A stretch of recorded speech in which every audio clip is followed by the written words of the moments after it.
All right, welcome into 2024 Cherokee County Annual Media Day baseball group here.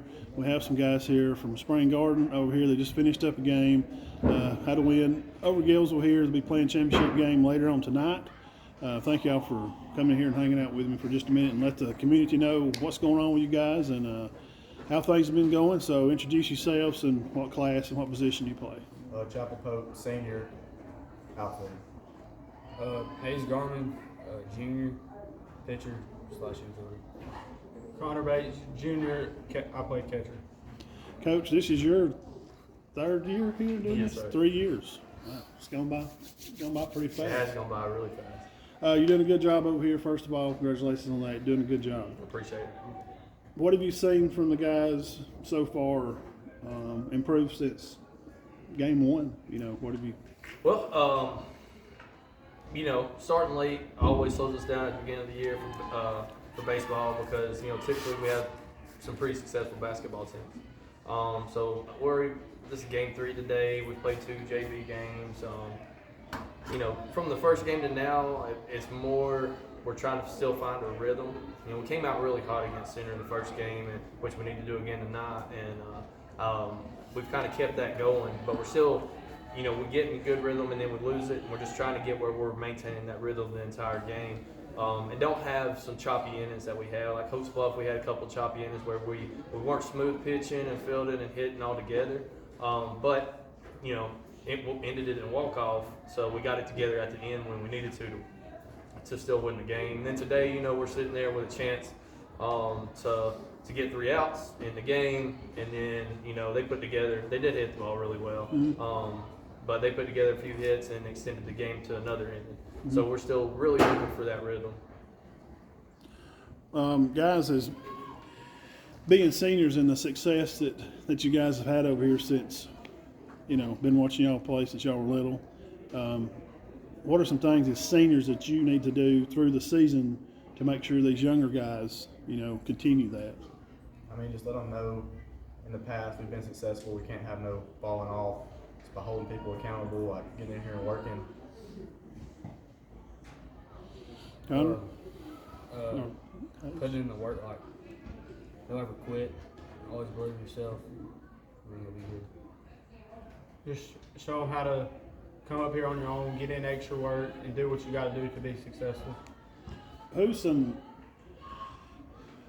guys that y'all looked up to maybe when y'all were freshmen, hanging around the dugout, or 8th graders, who's some people that y'all looked up to the most probably?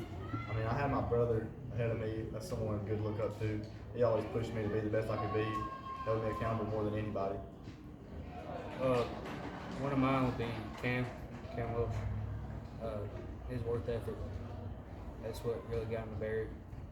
And I think that's it. Like they said, I really looked up to Chaz and Kellen both. They both had really, really well work ethic, and now you see where it has them now.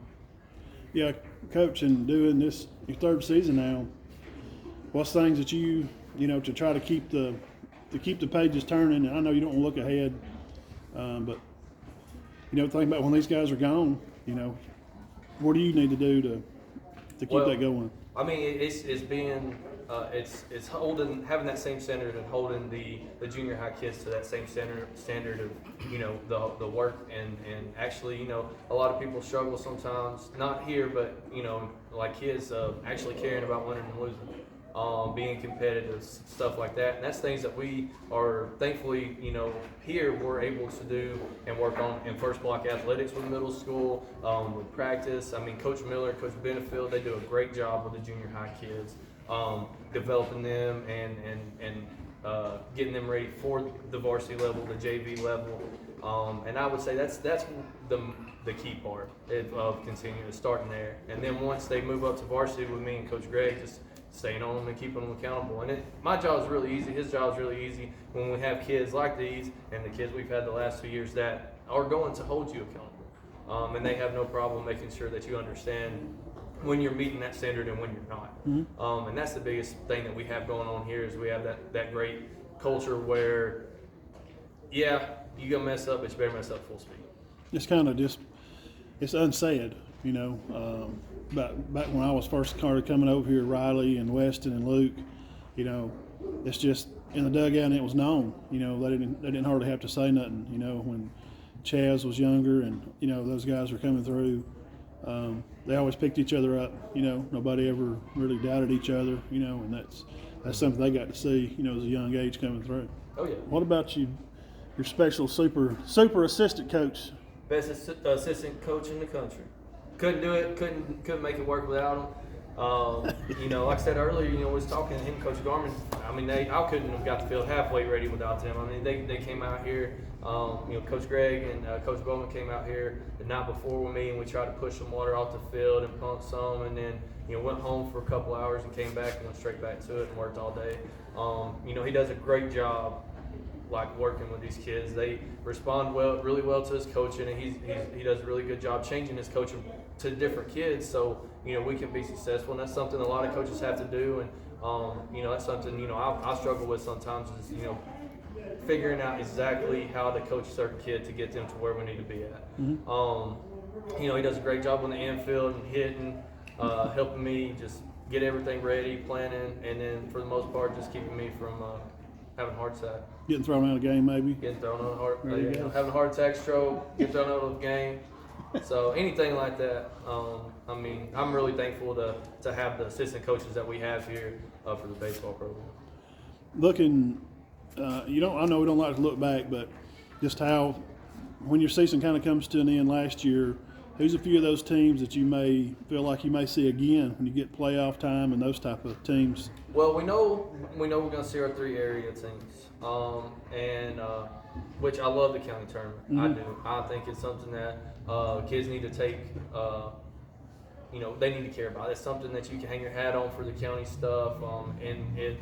You know, you grow up playing Little League in center, and you're playing against the same kids you know your whole life. And so it's you pretty played cool. with some of them. Yeah, and even played with someone. So it's pretty cool to see, like, you know, how they developed and stuff like that. And so I you know, I really like that part of it. But we're supposed to be, if I look at the bracket right, it's looking like we'll cross with like the Lynn region if we're able to, you know, get us a spot in the playoffs and do what we need to when we're in the area. Because, you know, we saw only 2 of Gildan's pitchers. And they got a ton of other arms. And Cedar Bluff, they have tons of arms as well. And Coosa, who knows who they're going to have this year. I hadn't seen them play. And you know they're going to be good. Yeah. And Coach Boyd does a good job with them. Yeah. You know they're going to be good, well coached, and they're going to be amped up to play because he's a little crazy on the field, and I like it. Yeah. He gets the kids crazy, you know. So, you know, we know it's going to be good competition in the area, but I really don't. I mean, like I said, I'm it's like Lynn, I think was the area we're going to cross with. It's like Lynn and Hubbardsville, I think is that area. There's a couple other ones that now I just don't really know because I haven't really looked that far. Right. You know, and then as far as like our regular season, we're going back to Mountain Brook and playing them. I added some new opponents like Dora and Hansel. We played them over spring break. You know, but you know, played everybody in the county. We played Donahoe and Hopes Bluff again, and so you know we're kind of spreading it out, keeping it more local than we have the last couple of years, but spreading it out and getting some lower classifications, but still getting that higher classification opponent as well. Who's some teams that y'all going to see, I guess, as you get into area play next week? I guess Tuesday, Thursday, or whatever. For us, for our area, it's the week after. The week after. It was the same with COVID. Now it's too. I'm pretty sure Center and Sandrock, I think they're starting next week, but I'm not 100% sure. I know ours starts the week before spring break. We have spring break and it's back-to-back weeks with area. Yeah. Okay. But we start off with Gilsel, which you know after It'll be over here. You'll start over here. Or is it going to be there? It's the single game is over there. Okay. Yeah. But after a game like that, you know they're going to come out ready for revenge, and they should. I mean, that's it. You know, that makes good opponents. That makes great games enjoyable when a team comes out ready to play. And, you know, that's something that we'll have to do a good job preparing for, ready for that game 1. And then the next opponent, the week after spring break, we play Coosa. Game 1 is there. Game 2 and 3 will be here. And then the last one's Cedar Bluff. And game 1 of Cedar Bluff will be here. Okay. What's some things that you guys y'all want to leave behind as you move on, and people that you talked about, you look up to, your brother and whatnot, or some of the old guys, Luke and all those guys. What's something that y'all want to leave? If you got a plaque, in here in the batting facility, like say this is what Chapel was known for. What do you want to be remembered for? I just want to keep the standard up. Don't let it ever fall off. Like, let the kids know that there's something to be prideful over. My bad. I agree with Chapel with that. I want to keep the standard where it is right now, and I want to change the next 20 years. What's Like they something you could said- do, Connor? I mean, something you could say, how you catcher, if you're a new catcher coming up, you got to be willing to get dirty, or, put in the work and the time. Yeah, well, like they said, we got to we want to keep the standard high. Let them know where the standard's at, and also let them know how much work it takes to get to there. Yeah. Yeah, it's good.